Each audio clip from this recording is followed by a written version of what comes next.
My name is Marjorie Keaton, and most people at Keaton Systems treat me like a piece of old furniture, something solid enough to keep around, but no longer noticed. I don't mind the quiet. Not really. I built this company with Harold, my late husband, out of a garage that reeked of solder and burnt coffee. Back when no one thought two dreamers in their 40s could create anything worth more than a neighborhood repair shop. We were older than the young engineers around us, but we had persistence, and persistence built a company that grew into a name.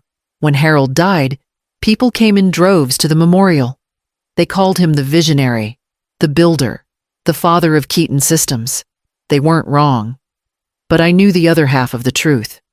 He was the dreamer, yes, but I was the one who kept the books balanced, who spotted the small cracks before they became fault lines. He always said, "Marjorie, you're the anchor. I'm just the sail. Without both, the boat doesn't move." I promised him I'd protect what we made. For years, I sat in boardrooms speaking less than others, but always listening. Silence, I've learned, makes people careless. They forget you're there. They speak too freely. They assume too much. Now my son Caleb sits at the head of the table. He inherited his father's charisma, his easy smile, and the way people lean forward when he talks. Investors adore him. Employees laugh at his jokes. I watch him and see Harold spark, but I also see how easily that spark can be smothered by the wrong hands. That's where Celine entered, Caleb's wife. Sleek, brilliant, armed with degrees and connections, she knew how to glide into a room and make everyone feel smaller. I saw the change almost immediately. Agendas shifted, conversations bent around her voice, and gradually my own seat at the table became ornamental. I don't resent it the way some might think. Age has taught me that not every battle is won by raising your voice. Some are won by waiting for the right silence to break. Most days I let them talk, smiling politely, taking my notes in the small leather book Harold gave me on our 20th anniversary.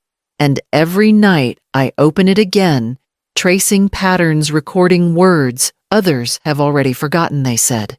One day, I know those words will matter. Celine arrived at Keaton Systems, the way a storm front sweeps into a summer sky, sudden, brilliant, impossible to ignore. I still remember the first board dinner she attended, dressed in a cream suit that caught the light of every camera. She had a way of placing her hand on Caleb's arm, just as he spoke, as though she were both supporting him and directing him in the same motion. The investors around the table leaned in, laughing at her quick remarks, nodding when she spoke about scaling for modern markets. I sat 3 seats down, swirling my glass of water. The language she used wasn't ours. Harold and I had always talked about building systems sturdy enough to last decades, about protecting clients who trusted us with their data. Celine spoke of market optics, personal brands, acceleration curves.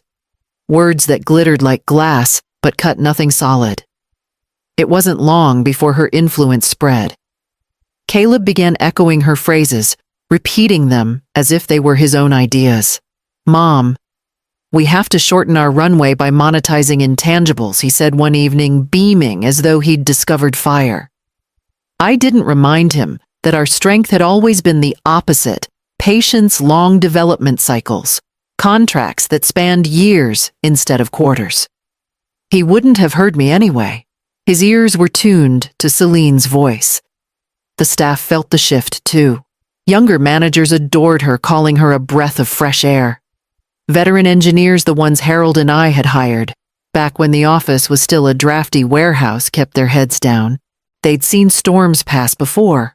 Still, I noticed how often their projects were trimmed to fund Celine's initiatives. Marketing swelled. Research shrank. I tried to bring it up once during a board review, gently pointing out the imbalance. Celine smiled at me across the table, tilting her head as though I were a beloved but out-of-touch relative. "With respect, Marjorie," she said, "the industry has changed. Optics drive valuation. Vision drives funding. R&D can always be outsourced." The room chuckled politely. Caleb squeezed her hand under the table. I closed my notebook that day without adding a single word. But later that night, in the quiet of my study, I wrote down every phrase she had used. Words pass quickly in a crowded room, but on paper, they take on weight. And weight in time can tip a balance. I didn't know then how far Celine's ambitions would stretch. I only knew the ground was shifting beneath my feet, and Harold's promise in my ear reminded me to stand steady until the time was right. The next few months unfolded like pages quietly being torn from a book. My name was still printed at the bottom of the company letterhead, but the story was no longer mine to write. Meetings became shorter agendas, more polished presentations filled with slides that sparkled with colors, but contained very little substance. R&D, once the heartbeat of Keaton Systems, was given a few perfunctory slides, an afterthought sandwiched between marketing triumphs and projections of brand awareness growth. I sat through one such meeting, listening as a junior executive presented a strategy to funnel nearly half of the quarter's discretionary budget into social media campaigns. "We need to position ourselves as thought leaders," he declared. Heads around the table nodded vigorously. I asked a simple question. "And how does this investment strengthen our product security pipeline?" A pause followed, uncomfortable and brief. Then Celine leaned forward, her tone smooth. "Marjorie, the product speaks for itself. What we need now is visibility. Investors reward momentum, not maintenance." The laughter that followed was the sort that pretends to be harmless, but lands with sharp edges. My words dissolved into the carpet. It became a pattern. Every time I raised concerns about long-term client obligations or infrastructure integrity, the conversation drifted swiftly back to Celine's favorite metrics engagement valuation multipliers exit strategies. Caleb mirrored her cadence, now tossing out jargon like party favors. The boardroom had become an echo chamber where my voice no longer carried. One evening, after another fruitless session, I returned home and opened Harold's old leather notebook. I wrote October. Product updates trimmed again. Patents untouched but underfunded. Bored, distracted. The act of writing steadied me, reminding me that memory kept on paper cannot be erased by a smile or a shrug. I also noticed the subtle social changes. Invitations to informal dinners with directors no longer reached me. Company newsletters began referring to Caleb and Celine as the visionary team. At a press event, I stood near the back, listening as a journalist described Celine as the future of Keaton Systems. Not one word about the past that had built the present. I didn't argue. Silence had become both my prison and my shield. People underestimated those who watched without speaking. They mistook listening for absence. They forgot that still waters can hold deep currents. Yet even as I accepted my place at the margins, I felt something gathering in the distance, an inevitability like storm clouds forming far beyond the hills. I had seen companies lose their way before, and I knew the signs. When vision turns into vanity, the foundation begins to crack. I kept my silence a little longer, watching, waiting. And then one afternoon, an invitation arrived in my inbox, embossed with gold and written in Celine's hand. The invitation came wrapped in a cream envelope embossed with gold lettering so heavy it seemed to weigh down my inbox. Celine's name was scrolled across the top, as if she were royalty, and beneath it, a celebration of vision appointment of Celine Vargo as Chief Financial Officer of Keaton Systems. I read it twice before I let out a low breath. CFO. She had campaigned for that title from the moment she married my son, circling the position like a hawk. Now she had it, and she wanted the world to know. The party was set at the Four Seasons ballroom level, with Silicon Valley's elite invited venture capitalists, journalists, influencers, faces that loved a good headline more than a good balance sheet. The dress code, black tie, Optional elegance expected. I folded the invitation back into its envelope and placed it on my desk beside Harold's picture. "What would you do?" I asked his photograph. His smile was the same gentle one that had carried me through 30 years of marriage and 2 decades of building a company. He had never needed parties to prove himself. Our proof had always been the clients who trusted us, the employees who stayed the systems that worked. Part of me wanted to ignore the whole affair. Let Celine have her glittering night, her applause, her cameras. What difference would my absence make? But another part of me, the part that had sat through every meeting and watched her push the company further from its roots, whispered that my silence had already been mistaken for defeat too many times. For 2 days I debated. I opened my closet and considered the dresses still pressed from Harold's last gala years ago. Sequins felt wrong. Satin, too loud. Finally, I chose a simple navy dress, one Harold had always said, made my eyes look younger. It wasn't glamorous, but it carried dignity, and dignity was all I intended to wear. Caleb called me that evening, his voice cheerful. "You'll be there, won't you? Mom Celine worked so hard for this. It would mean a lot." I didn't answer right away. He filled the silence with more praise about her connections, her savvy, her ability to elevate the company's profile. His words were rehearsed, drawn straight from Celine's vocabulary. When he finally paused, I said, "Yes, Caleb. I'll be there." My voice was steady, though my chest felt tight. The night before the party, I sat at my desk and opened Harold's notebook. I wrote, "CFO celebration. Attendance confirmed. Eyes open." Then I closed the book and placed it beside his photo. A silent vow that I would not turn away from whatever unfolded. On the evening of the event, I fastened a single pearl necklace around my throat, the one Harold had given me after our first major client signed with us. I smoothed my dress and looked in the mirror. The reflection staring back was not the maid Celine liked to imagine. It was the founder, the anchor, the woman who had promised her husband she would protect what they had built. With that thought, I picked up my clutch and headed into the night toward the ballroom where Celine's spotlight waited. The chandeliers of the Four Seasons ballroom dripped with light, every crystal, a tiny flame burning down on polished marble and gowns that shimmered like oceans of wealth. A string quartet played at the far end, their bows moving in perfect unison, drowned out by the low hum of investors, mingling glasses clinking, and the measured laughter of people who all wanted to be seen. I arrived early, not to make a statement, but because I still kept my habits. Harold and I had always been the first at every client dinner, every conference reception, believing punctuality was a form of respect. Tonight, though, it simply left me standing alone at the edge of the ballroom, clutching a flute of sparkling water, while the crowd swelled around me. Celine made her entrance, as though she had rehearsed it. Perhaps she had. The quartet cut into a brighter piece just as she descended the marble staircase, dressed in a gown, the color of wine slit high at the side sequins, catching the chandeliers like lightning. Caleb trailed behind her, his tuxedo crisp, his face glowing with pride. Cameras followed them, flash after flash, while the crowd parted to welcome their queen. I watched from the corner as Celine worked the room.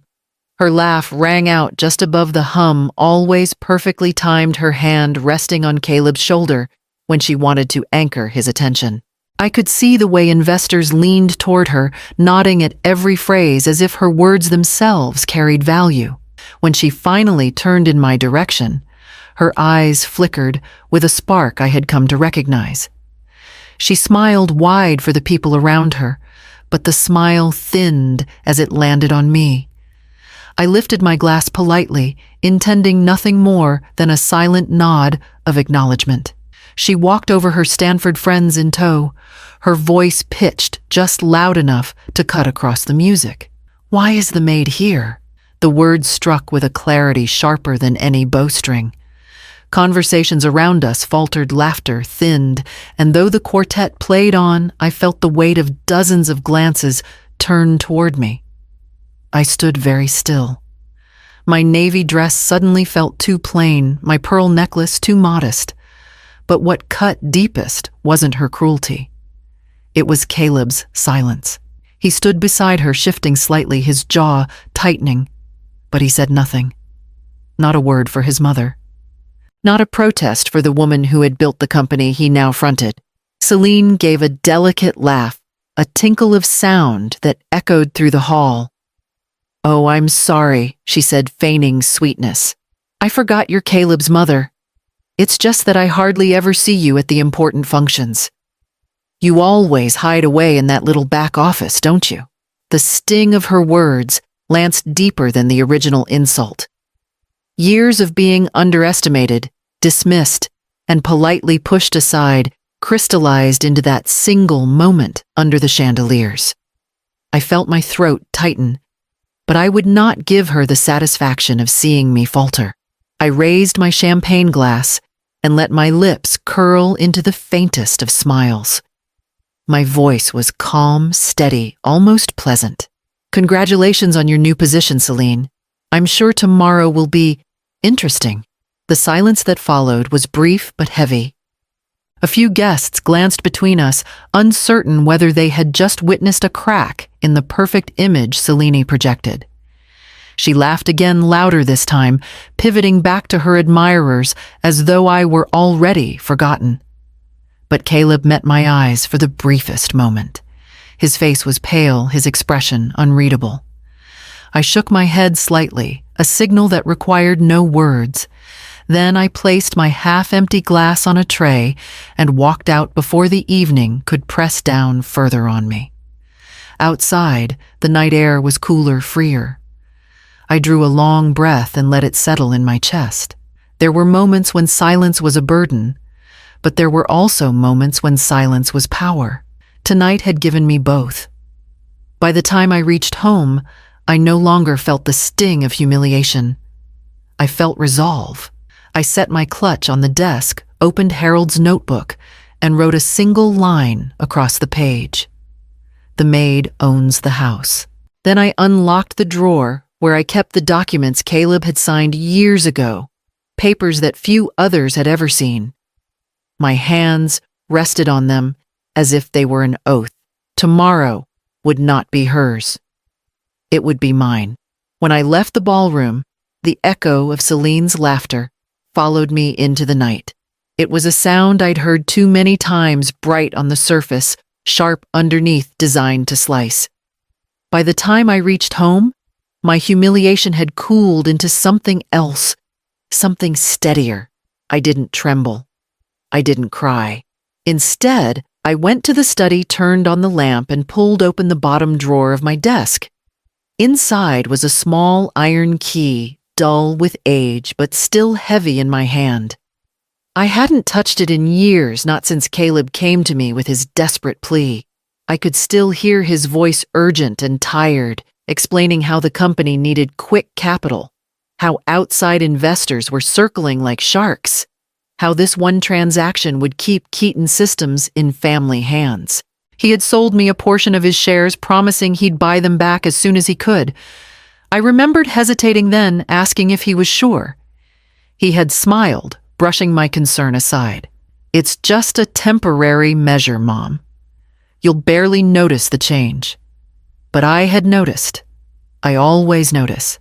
And I had locked the paperwork away, promising myself I'd never use it unless I had no choice. Tonight, Celine's words had tipped that balance. I drove to the bank just as dawn was beginning to thin the night. The safe deposit room smelled faintly of metal and carpet cleaner. The clerk brought me to my box, and with a twist of the key, I slid the drawer open. There it was, the agreement stamped and signed. Caleb's ink faded just slightly at the edges. I unfolded the document slowly, as though opening a wound. My eyes traced the numbers again, his 17% added to my original stake. Together with Harold's portion that had passed fully to me, I held 67% of Keaton Systems. A majority, quiet and absolute. For years I had let others believe I was ornamental. They thought my silence meant weakness. But this paper told another story, one that had been waiting in shadows. I slipped the agreement into a leather folder and carried it home as carefully as if it were Harold's photograph itself. Back at my desk, I set it down beside the notebook where I had written the words from. Last night. The maid owns the house. The phone felt heavy in my hand as I dialed Darren Huxley, our longtime attorney. He answered on the second ring, his voice warm but cautious. "Darren," I said evenly. "It's Marjorie. I need to exercise shareholder authority." Immediately, there was a pause, then the rustle of papers as though he'd already been expecting this call. "Are you certain?" "More than certain," I replied. "Celine has taken the company off course. I won't let Harold's legacy be gutted by vanity." He cleared his throat. "You'll need board support, evidence of mismanagement." "I have both," I said, my fingers resting on Harold's notebook. "I've been writing it all down." Another pause, longer this time. Then Darren's tone shifted, crisp and professional. "Very well. I'll prepare the resolutions. You'll have to be present when we call the meeting." "I'll be there," I said. After we hung up, I sat in the quiet, the folder still open in front of me. Sunlight was beginning to creep through the curtains, turning the edge of the document gold. For the first time in years, I felt the weight of silence lift. It wasn't silence anymore. It was readiness. I closed the folder, placed it neatly in my bag, and laid Harold's photo on top. By the time the morning came, I would no longer be a forgotten figure in the back office. I would take my seat where it belonged, at the head of the table. By the time morning light had filled the house, I knew I couldn't stand alone. A majority stake gave me power on paper, but in practice, power requires people. If Celine had built her empire by surrounding herself with admirers, I would need to find those who had been quietly pushed aside, the ones who still cared about what the company was meant to be. I began with the old Rolodex I kept tucked in my desk drawer, a relic most would have discarded. Names Harold and I had written in ink years ago stared back at me. Engineers, project leads, analysts. Many were long retired, but a few still worked within our walls, often in roles that had been diminished under Celine's reign. The first call I made was to Jada Reese, an operations manager who had been with us since the warehouse days. She picked up quickly, her voice wary. "Mrs. Keaton, is everything all right?" "Not yet," I said, "but it will be. I need to see you." We met that afternoon in a quiet cafe 2 blocks from the office, a place where no one from Celine's circle would bother to look. Jada arrived in her usual blazer worn at the elbows, her expression a blend of suspicion and hope. I laid the folder between us and spoke plainly. "I still hold the majority, but I can't act alone. I need evidence proof of how far she's taken us from what Harold built." Her eyes widened slightly, then narrowed. She reached into her bag and pulled out a thumb drive. "I've been keeping records," she whispered. "Budget reallocations, hiring documents, memos where R&D funds were stripped for marketing campaigns. I didn't know if anyone would care." "I care," I said, taking it gently. Word spread faster than I expected. By evening, Lowell Chan, one of our senior engineers, knocked on my door at home. He looked tired, his shirt wrinkled, but his voice carried urgency. "Mrs. Keaton, Celine's been trying to sell off a prototype we developed last year. I couldn't stop it, but I kept the emails." He slid a folder onto my desk, his hands shaking. "Use them." And then there was Ruth Delgado. She had once been a finalist for the CFO role before Celine maneuvered her way in. Ruth had been pushed to a corner office with a vague title and no influence, yet her reputation for integrity lingered. I reached out, half expecting her to decline.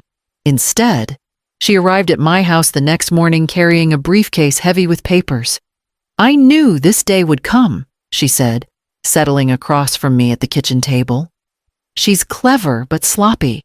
I've tracked every inflated salary, every sweetheart contract to her business school friends. It's all here." For hours, we pored over documents, cross-checking memos, highlighting inconsistencies. The pile of evidence grew higher, a mountain of carelessness and greed masked by charisma. Each piece was another stone removed from the foundation Celine had built around herself. When we finally pushed back from the table, the sun was setting. Ruth closed her briefcase with a decisive snap. "You have the numbers, Marjorie. And now you have the receipts. Call the meeting." Her words settled like an anchor in my chest. For the first time in years, I felt the ground under my feet solidify. That night, I sat again at Harold's notebook and wrote a single line: "Allies found. Evidence secured. The board will listen." The time for silence was nearly over. That night, the house seemed too still, as if it were holding its breath alongside me. The folder lay open on my desk, its contents spilling across the surface like a battlefield map. Jada's thumb drive, Lowell's printed emails, Ruth's meticulously cataloged ledgers. Each item, another thread in the web. Celine had spun, and another knot I would have to untangle before morning. I powered on my old desktop, the one Harold and I had once used to draft our first business contracts. Its fan hummed as though straining under the weight of history. I inserted the thumb drive and watched file names appear one after another. Budget, reallocations, 2019. SLSX personnel, contracts, .pdf, marketing, overrides, .docx. Scrolling through the numbers spoke louder than any insult Celine had ever thrown at me. Research budgets gutted by nearly 30% in a single quarter. Inflated salaries approved for consultants with no track record in our field. Exorbitant expense reimbursements for luxury networking retreats. And then, buried deep in email threads, Lowell had saved the most dangerous revelation of all correspondence with a rival firm, hinting at the sale of one of our core security patents. I printed each page, the stack growing higher, heavier. By midnight, the desk was buried. I worked methodically, marking every inconsistency with Harold's old fountain pen, the one that left ink just thick enough to bleed through if I pressed too hard. I pressed hard that night. Every so often I paused, rubbing my temples, and stared at Harold's photo resting on the bookshelf. "You warned me," I whispered. Vanity ruins faster than failure ever could. He had always believed companies failed, not because of incompetence, but because of pride, because people cared more about how they looked than what they built. By 2 a.m., I had organized the documents into 3 piles: financial mismanagement, personnel abuse, and intellectual property threats. I wrote a heading for each in my notebook, underlining them twice. These would be my pillars, before the board, the undeniable evidence that Celine's glitter was nothing but corrosion beneath the shine. Darren called just after 3, his voice rough from being woken. "Marjorie, are you still awake?" "Yes," I said. "I've drafted resolutions to present. With your majority, the board can't ignore this. But be ready, they'll test your resolve. They'll see if you blink." "I won't," I answered, surprising myself with how certain I sounded. When we hung up, I poured myself a cup of lukewarm tea and went back to the papers. I highlighted dates, circled dollar amounts, drew arrows linking Celine's promotions to her friends' inflated contracts. By dawn, the walls of the study looked like the inside of a detective's office. Papers, stacked notes, scattered threads of evidence tying her empire together, only to expose its rot. The sun crept through the curtains as I placed the last page into a clean leather binder. My hands trembled, but not from fatigue. They trembled with anticipation. I closed Harold's notebook and added a final line beneath yesterday's entry. The case is ready. Tomorrow, the board will hear the truth. Then I slid the binder into my bag, laid Harold's picture on top, and sat back in my chair. The night had given me no rest, but it had given me clarity. The woman Celine called a maid was about to walk into the boardroom with the keys to the entire house. I arrived at headquarters before anyone else, the sky still bruised with dawn. The building smelled faintly of polish and coffee when the receptionist unlocked the doors. My heels clicked across the marble floor, echoing in a place that once felt like home and now resembled someone else's stage. I carried only two things: Harold's photo tucked into the side of my bag and the binder that held Celine's undoing. Darren was already waiting in the boardroom gray suit, pressed his eyes sharp with the weariness of an all-nighter. He gave me a short nod. "It's time," he murmured, pulling out chairs and arranging the projector. One by one, directors began appearing on video screens, faces lined with expectation, some weary, some skeptical. At exactly 9 o'clock, the door swung open. Celine swept in her heels, snapping against the floor, her confidence radiating like perfume. She wore a fitted suit in a shade of ivory, carrying her orientation folder as if it were already bound in victory. Caleb followed, half a step behind his jaw, tight, his eyes betraying the fatigue of a man who had not slept well. "Good morning," Celine said brightly, until her gaze landed on me. I was seated at the head of the table, binder, open, Harold's photo resting in plain sight beside my notepad. The brightness in her face faltered. For the briefest moment, a flicker of confusion she tried to mask with a smile. "Marjorie," she said smoothly, "I wasn't aware you'd be attending this orientation." "This isn't an orientation," I replied. My voice carried evenly across the room. "This is a board meeting." Her smile wavered. She glanced at Caleb, then back at me. "On what authority?" "On mine," I answered. Darren tapped a key, and the projector lit the screen with a single document. Celine's eyes narrowed as she read the title, Shareholder Agreement and Ownership Breakdown. 67%, I said, each syllable deliberate. "That's my stake in Keaton Systems. A majority interest that grants me full authority to restructure this company." Celine laughed, then brittle and too loud. "That's impossible." "Caleb and I—" "It's true," Caleb cut in, his voice hoarse. He didn't look at her. "I sold part of my shares to Mom. Years ago. It was supposed to be temporary." The silence that followed was heavier than steel. Celine's mouth parted, her confidence draining as color rose into her cheeks. You never told me.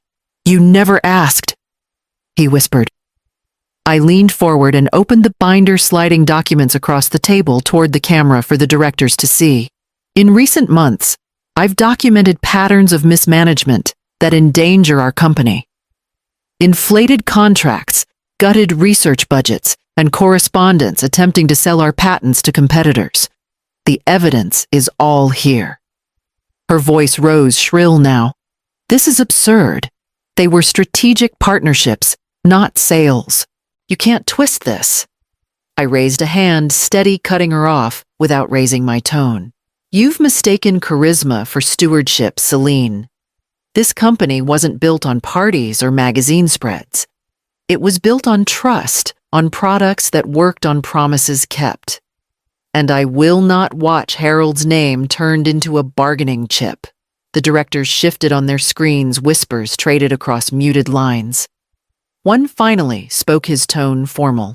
"Mrs. Keaton, we've reviewed your filings. Your ownership is clear. If you move to restructure, the board will respect that authority." I closed the binder with a decisive snap. "Then the motion stands. Effective immediately, the current financial leadership is dissolved. Interim controls will be reinstated until new appointments are confirmed." Celine's face hardened. Her hands clenched around her orientation folder. "You can't do this." "Caleb, tell her?" "Tell them." Caleb's eyes dropped to the table. "She can," he said quietly. For the first time since I'd known her, Selene had no words. I stood slowly gathering the binder and Harold's photo and slid them back into my bag. The room felt different now, lighter, though heavy with what would come next. And as Celine's fury simmered into silence, I knew this was only the beginning. The air in the boardroom had gone brittle after Caleb's admission.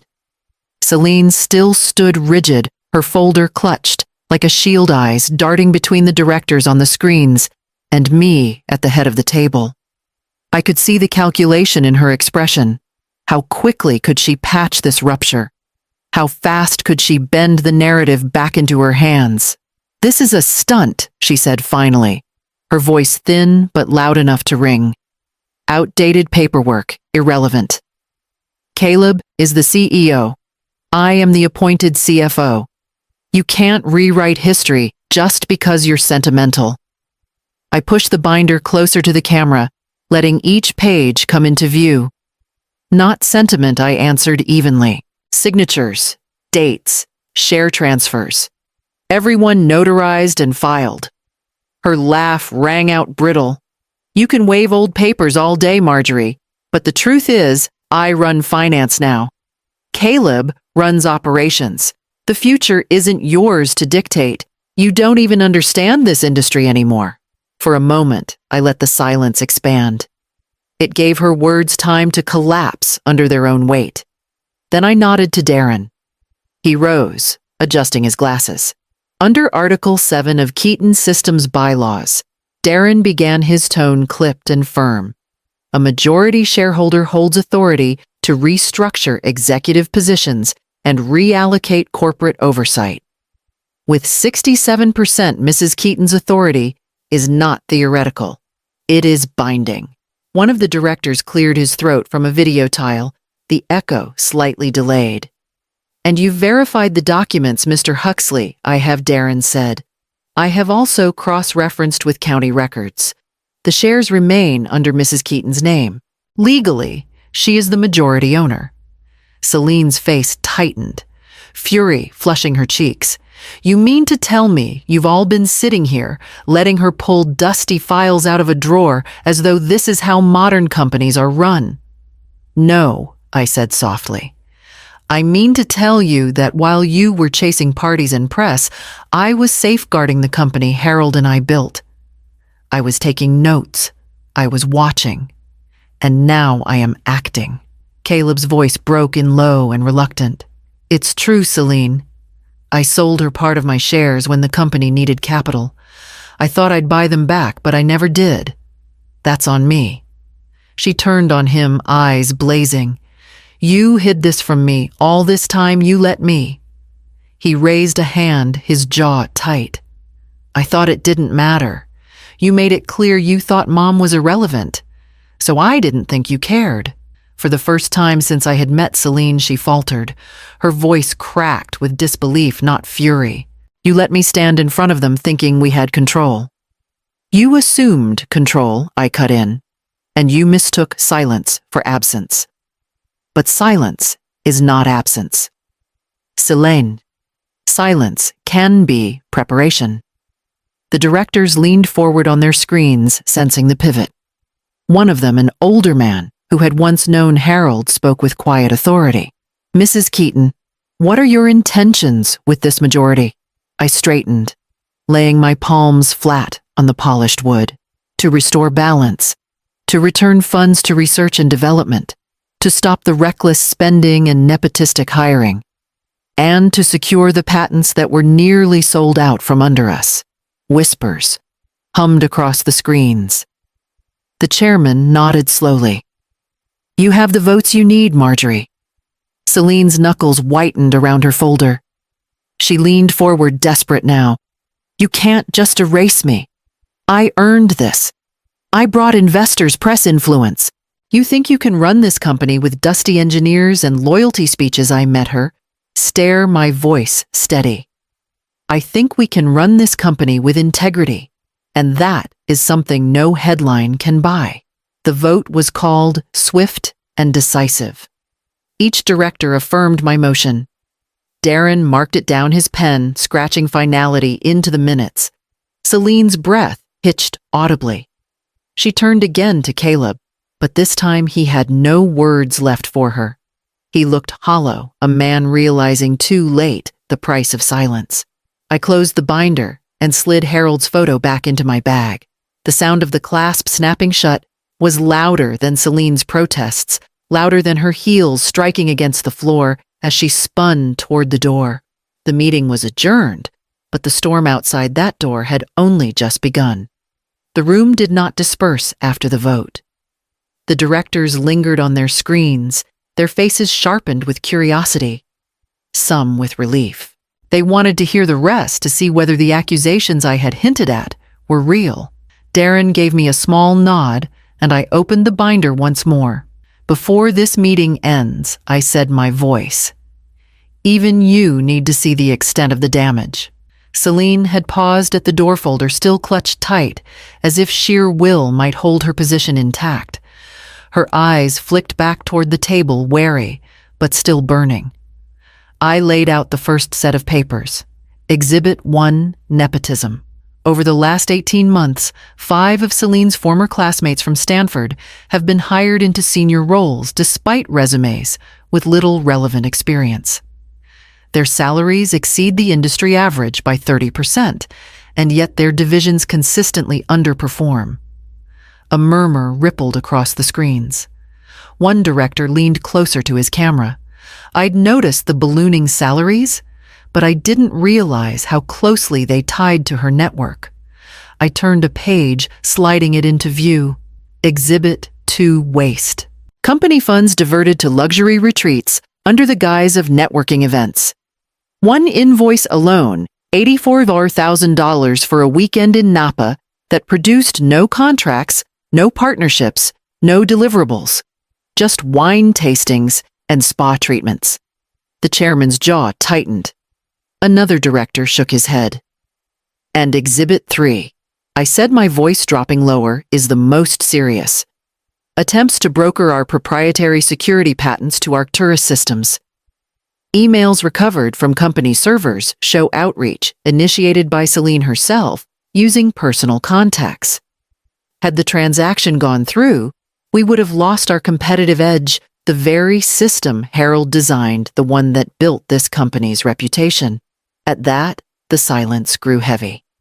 Even the faint background noise from the video calls fell away.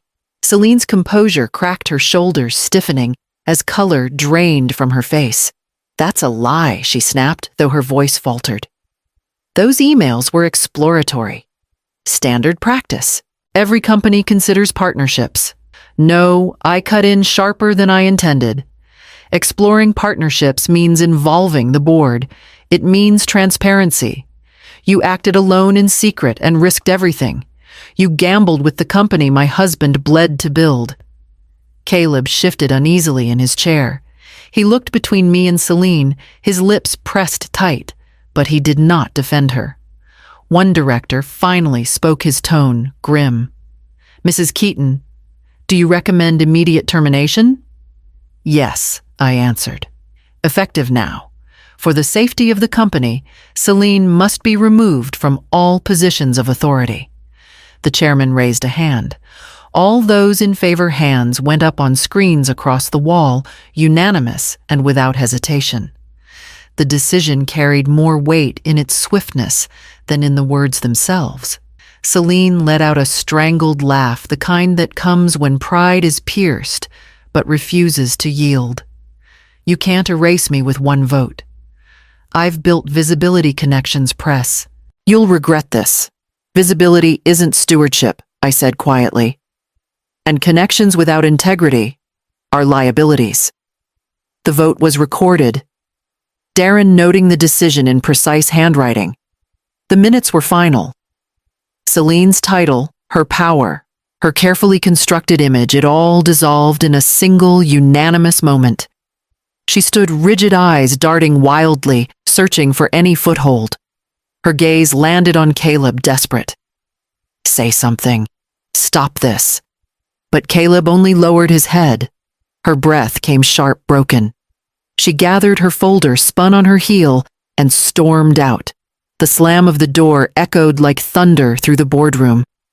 I remained seated, my palms pressed against the table, feeling the solid oak beneath my skin.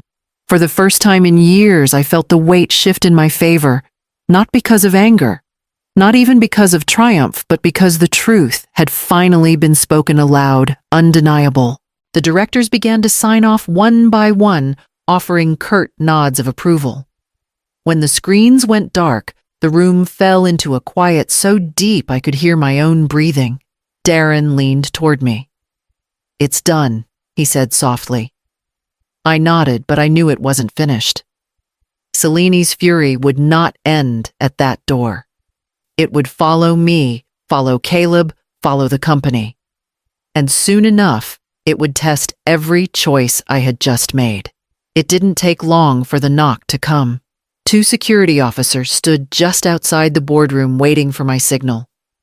Their presence felt surreal, like the final act of a play I never imagined performing. Celine was pacing near the windows, her arms wrapped around her folder, as if clutching it tightly could undo the vote. She spun when the officers entered, her voice rising instantly. "This is outrageous. You can't treat me like this. I'm the CFO." "Former CFO," Darren corrected, quietly, his tone flat. The words seemed to split her in half. She barked a laugh, sharp and brittle, then turned to Caleb. "You're really going to stand there and let them humiliate me like this? Your own wife." Caleb's face was gray. His shoulders hunched as though he'd aged years in the last hour. He rubbed his temple, eyes fixed on the table. "Celine, please, don't make this harder." Her scream pierced the room. "Harder. They're stealing everything we built, and you." She jabbed a finger at me. "You've been waiting for this, haven't you? Hiding in your little office, pretending you were irrelevant, all so you could pounce the moment I succeeded." I didn't answer. My silence wasn't a trap this time. It was all I had left to give her. The officers stepped closer. Celine backed toward the door, her voice shrill, now carrying down the hallway. "This isn't over. Do you hear me? You'll regret this, every one of you."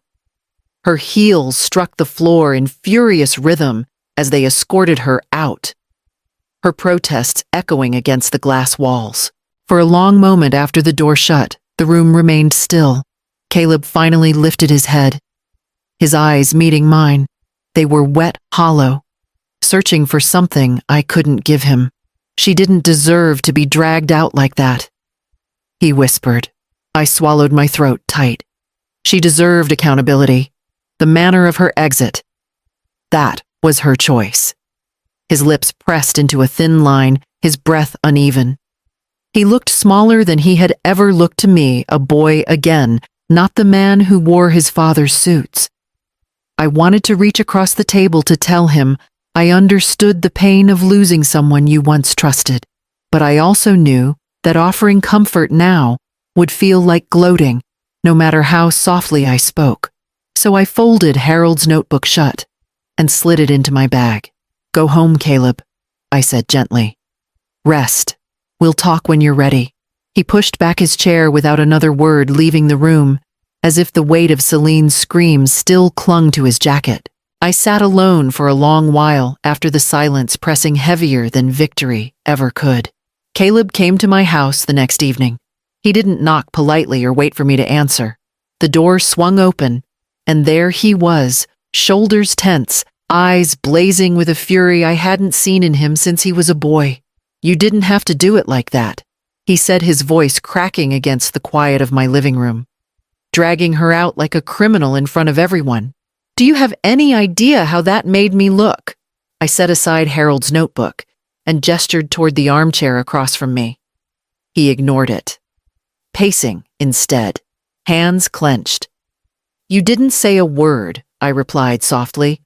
"Not when she mocked me in front of investors, not when she starved our research teams, not when she nearly sold our patents. You were silent, Caleb." "Silence has a cost." His face tightened. I was trying to keep the peace. "You think it's easy balancing her ambition with the board's demands? You think I wanted this?" No, I said, rising to meet his anger. I think you wanted comfort. You wanted the applause that came with her parties. The validation she fed you. But leadership isn't about being comfortable. Leadership is about standing guard, even when it breaks your heart. He flinched at that, but his anger surged again. You humiliated me. You made me look weak in front of the board, in front of the people I'm supposed to lead. Do you know what they'll say now? That I'm just the fool who let his mother swoop in and take over. I steadied my breath, remembering Harold's voice. In those long nights we had built the company. Your father always said, protect the company first, then your pride. He knew pride can be rebuilt. But once a company loses its foundation, it never comes back. Caleb stopped pacing, his chest rising and falling in quick bursts. For a moment, the fight drained out of him, replaced by something rawer grief maybe, or shame. He dropped into the armchair at last, burying his face in his hands. I loved her, he whispered. I thought she saw me for who I was, not just Harold's son. And now his words broke unfinished. I wanted to reach out to touch his shoulder, but I stayed where I was. He had to walk through this fire himself. I don't doubt you loved her, I said quietly, but love without honesty rots. She built her power on deceit, Caleb, and you let her because it was easier than saying no. His head lifted sharply, his eyes wet and furious again. Don't lecture me. You think you're the only one who sacrificed. I gave up years trying to prove I could lead without leaning on you. And now everyone knows I failed. You didn't fail, I answered. You forgot what mattered. That's different, and it's not too late to remember. He stood, suddenly pushing the chair back hard enough that it scraped against the floor. I can't do this right now, he muttered, his voice hoarse. I need space. Then he was gone. The door slamming behind him, the echo rattling through the house. I sank back into my seat, staring at Harold's notebook on the table. My hand rested on its worn leather cover, as though his words might rise from the page to steady me. The house was quiet again, but it was not the quiet of victory. It was the quiet of fracture of love and duty, pulling in opposite directions until something threatened to break. And in that silence, I knew the next days would test not just my leadership, but the bond I still hoped could be mended. The next morning, I arrived at the office before most of the staff, binder in hand, and Harold's photograph tucked securely into my bag. The air still felt heavy from the storm of the board meeting, but there was no time to linger in aftermath. A company doesn't wait for wounds to heal before demanding decisions. Ruth was waiting for me outside the boardroom, her briefcase already open, papers in neat stacks. She looked tired, but her eyes carried the calm of someone who had weathered storms before. If you want me, she said simply, I'll serve as interim CFO until the dust settles. I nodded. Not interim, Ruth. Acting with full authority. We don't have the luxury of halfway measures. Her shoulders straightened at that, and together we walked into the conference hall where department heads had gathered. Their faces were wary, some hostile, some hopeful, all waiting to see whether the company still had a center to hold. I stood at the podium, the binder closed in front of me, my hands resting lightly on its cover. You've heard rumors, I began. Some of them true, some of them not. What matters now is clarity, effective immediately. Ruth Delgado is your chief financial officer. Her integrity and experience will guide us back to solid ground. There was a murmur, surprise, relief, even a few nods of approval. Ruth inclined her head, her voice steady as she added, Our first act will be to restore the R&D budgets that were cut. This company grew because we built solutions no one else dared to try. That remains our strength. The words seemed to ripple through the room. Engineers who had been slouched against their chairs sat up straighter. Project leads exchanged glances, the kind that carried hope. Even the skeptical ones stayed quiet, unwilling to dismiss what felt like the first honest statement in months. After the meeting, I walked the halls with Ruth. We stopped at cubicles, spoke with analysts and developers, asked about projects left half-finished. Their answers came hesitantly at first, then with more confidence as they realized we were listening not for optics, but for substance. By the end of the week, contracts with critical clients were reaffirmed, prototypes were greenlit again, and the research teams hummed with energy I hadn't seen in years. Stock prices, which had dipped under Celine's tenure, ticked upward. Small gains, but real. In the cafeteria, I overheard a group of younger staff whispering. "Feels like the old days," one said. "Like someone's steering again." I pretended not to hear, but my chest tightened with quiet pride. Still, I knew numbers on a screen were only half the story. Trust once broken takes longer to recover. There were still glances in the hallways, hushed conversations cut short when I passed. People had been burned by charm before. Now they were wary of silence, too. That night in Harold's notebook, I wrote R&D restored. Ruth in place. Stock rising, staff cautious but willing. Foundation steadying. It wasn't triumph. It was rebuilding brick by brick, decision by decision, until the company could stand tall again. But even as the structure steadied, one fracture remained unhealed, and it lived not in the office walls, but in my own house. The weeks that followed moved in uneven rhythms, board meetings, contract reviews, long hours restoring order. I had little time to think of Caleb, though he was never far from my mind. He stopped coming into the office for a while, burying himself in silence the way I once had. I let him. Sometimes distance is the only way someone can hear themselves again. Then one evening, Darren called. His voice was measured, but I caught the strain beneath it. "The divorce proceedings have begun. Celine's attorneys are aggressive. Caleb asked me to sit in, and I think you should be there." I hadn't planned on attending, but something in his tone told me this wasn't just about contracts and settlements. So I went. The hearing was held in a sterile conference room, downtown fluorescent lights, casting everything in harsh relief. Celine sat across the table, her posture still regal, though her eyes betrayed exhaustion. She didn't look at me. She didn't look at Caleb either, except when the lawyers prompted her.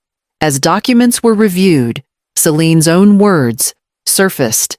Emails, text messages, fragments of conversations she'd thought private. Darren read one aloud. "Caleb's too naive to see it. Once I have CFO locked down, shifting power from him will be simple. The board already respects me more than his mother." I felt Caleb stiffen beside me. His knuckles whitened on the arm of his chair. Another document followed a string of messages she'd sent to a confidant. "He still thinks I married him for love. Bless his heart. He's useful for now. But I'll run the show soon enough." The silence in the room after those words was sharper than any gavel. Caleb's eyes remained fixed on the papers, as though lifting them would make them vanish. When the session ended, he didn't speak until we were outside the city, traffic hissing around us. His voice was raw when it came.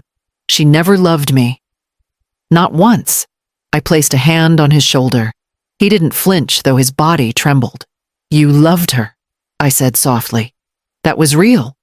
Don't let her deceit erase that truth. But love is not the same as blindness, Caleb. Now you see." His breath came uneven, a mix of anger and grief. "I let her use me. I let her use the company. And you were right. All this time, you were right." We walked in silence for a few blocks, before he stopped, turning to face me fully. His eyes were wet, but steady. "Mom, I'm sorry. For not defending you. For ignoring your warnings. For choosing her over everything Dad built. Over you." I held his gaze, letting the weight of his words settle. "Apologies matter less than actions," I said gently. "If you want to honor your father's legacy and your own, you have to show it now. Not to me, not even to the board. To yourself." He nodded slowly, as though each motion carried a lifetime's burden. Then I'll start over. I don't know if they'll ever respect me again, but I'll earn it back if I can. I'll learn to listen before I speak. There on that noisy street, I saw the faintest echo of Harold in him, not in his charm, but in his humility. A humility that had the chance, if nurtured, to grow into strength. When I returned home that night, I opened Harold's notebook and wrote Caleb sees now. The blindness is gone. A son lost perhaps, but a man beginning to emerge. And for the first time in months, I let myself believe that trust could be rebuilt. The conference hall shimmered with polished steel and glass, the kind of place designed to impress before a single word was spoken. Rows of chairs stretched out like a sea, filled with executives, journalists, and young engineers clutching notebooks, eager to quote the next great insight. The hum of conversation rolled like distant thunder until the lights dimmed and the announcer called my name. I walked onto the stage, slowly letting the quiet build, not rushing to fill it. Behind me, the screen lit with the Keaton Systems logo, familiar yet sharpened by the months of upheaval that had brought us here. I glanced down at the podium at the small photograph I had slipped beneath my notes. Harold's face looked up at me, smiling in that way that always steadied my hands. "Good evening," I began, my voice carrying easily across the hall. "Some of you know me, though most of you know the company I helped build more than the person behind it. That is fine.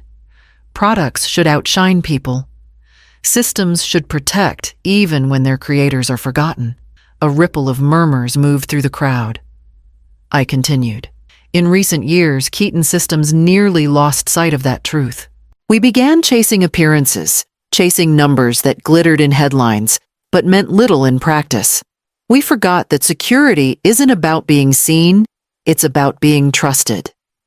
Trust doesn't live in glossy reports or cocktail parties. It lives in code, in contracts, in the quiet promise that when a client entrusts us with their data, we will guard it as fiercely as our own. I paused, scanning the audience. Dozens of eyes fixed on me, waiting. For once, they weren't looking past me. They were listening. This company was born not in boardrooms, but in a garage with secondhand equipment and a vision that protection could be both affordable and unbreakable. Harold and I believed in building something that would last decades, not just quarters. Tonight, I promise you, we are returning to that vision. Applause broke sharp and strong. I let it wash over me, then lifted a hand for silence. We've restored research budgets. We've reaffirmed client contracts, and we are filing new patents that will set the standard for cybersecurity in the coming decade. Not because it makes for a good headline, but because it honors the reason we exist at all, to protect. The words left me steadier than I had expected. It wasn't performance. It was truth, spoken aloud in a room that finally gave it space. I closed with a line Harold had once told me after a long night debugging code. Security isn't glamorous. It's not a crown you wear. It's a lock you check twice before you go to bed. And if you do it right, no one ever notices, but everyone sleeps safely. The hall erupted in applause, the kind that vibrated the floor. People rose to their feet, some clapping harder than others, the way crowds do when they want to be seen supporting the tide. I bowed my head slightly, but my hand drifted down to the photograph at the podium. The applause was loud, but Harold's quiet smile meant more. Later, backstage reporters swarmed with questions, their microphones thrust forward. I answered carefully, giving them lines they could print without betraying the deeper truth. Legacy is not for headlines. It's for the ledger of choices, one day after another. When I finally returned to my office that night, exhausted but calm, I placed Harold's photo back on my desk. The picture leaned slightly against my notebook, the same one now filled with pages of notes from months of silence turned into action. I touched the frame, gently whispering to the empty room, "We're back where we belong." The office outside my door buzzed with renewed life engineers working late lights, glowing down hallways that had once felt dimmed by neglect. Stock prices would rise, articles would be printed, speeches would be replayed. But none of that mattered more than knowing we had anchored ourselves again in the values Harold and I had set from the beginning. As I sat back, the echoes of applause still faint in my ears, I understood that legacy isn't measured by ovation in a single night. It's measured in the quiet persistence of principles that endure long after the clapping fades.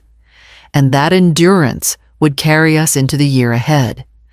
A year can transform a company, and it can transform the people within it even more. Keaton Systems now hums with a steadiness I had almost forgotten was possible. The halls carry the sound of collaboration instead of tension, laughter instead of whispers. When I walk through, heads no longer turn in suspicion or pity. They nod in recognition. Respect quiet but unmistakable. Ruth has proven to be the steady hand we needed. As Chief Financial Officer, she rebuilt our financial structures with a precision Celine could never have imagined. Reports are clear contracts, transparent salaries aligned with merit instead of loyalty games. The board thanks her often, but Ruth shrugs it off. Integrity doesn't need applause, she told me once, and I knew why she was the right choice all along. Caleb, too, has changed. The anger that once drove him has softened into a kind of quiet diligence. He spends more hours with the engineers now, listening instead of commanding, asking questions instead of issuing directives. At first, the staff treated him cautiously, but gradually, trust has returned. He doesn't lead with Celine's charisma anymore. He leads with humility, hard-earned through loss. I see Harold in him, sometimes not the charm, but the resilience. As for Celine, news of her travels still reaches me in fragments. I heard she joined a small startup, one of those fragile ventures that survives more on ambition than foundation. At networking events, she introduces herself as formerly CFO of Keaton Systems, as if the title lingers like perfume even after the bottle is empty. She still finds audiences willing to listen, at least for now, but I no longer waste energy tracking her. Some people chase lights until they burn themselves out. My own life has settled into a rhythm that feels almost ordinary. I keep Harold's photograph on my desk beside the small fern I've tended for years. It had wilted during Celine's rain, leaves brittle and thin, but now it thrives again, its green vivid against the sunlight through the window. Sometimes visitors smile at the plant, not knowing the symbolism it carries. Growth restored, roots holding firm. I water it carefully every morning, then sit with my notebook and jot down whatever lessons the day has offered. Some are practical, some personal. A company rises and falls with the values it protects. Pride blinds faster than failure. Silence can wound, but it can also sharpen, preparing words that matter when spoken. When I lock my office at night, the fern still green in the corner, I often catch myself smiling. Not the smile of triumph, but of peace. A year ago, Celine stood under chandeliers and called me the Maid. Today, the company she tried to seize flourishes under the watch of those she dismissed, and her name lingers only in shallow introductions. That is enough. Silence has outlasted arrogance, and in that endurance lies the only vindication I ever needed.